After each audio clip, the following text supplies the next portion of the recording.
عن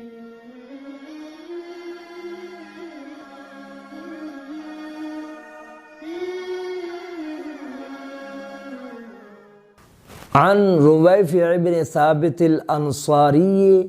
رضی اللہ عنہ قال قال رسول اللہ صلی اللہ علیہ وسلم من قال اللہم صل علی محمد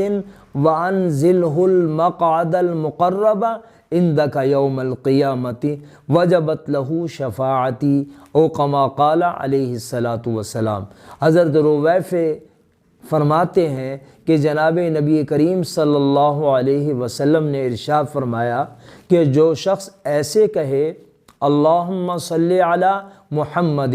اے اللہ محمد صلی اللہ علیہ وسلم پر درود بھیجیے، وانزلہ المقعد المقرب عندک یوم القیامت، اور ان کو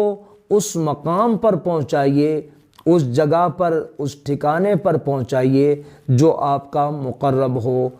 تو فرمایا کہ جو یہ کہے تو وجبت لہو شفاعتی، اس کے لیے میری شفاعت واجب ہو گئی، یعنی قیامت والے دن میں اس کی سفارش اور اس کی شفاعت کر کے اس کو جنت میں لے کر جاؤں گا۔ اللہ تعالی ہم سب کو زیادہ سے زیادہ یہ کلمات ادا کرنے کی، ان کو پڑھنے کی اور اپنا معمول بنانے کی توفیق عطا فرمائے۔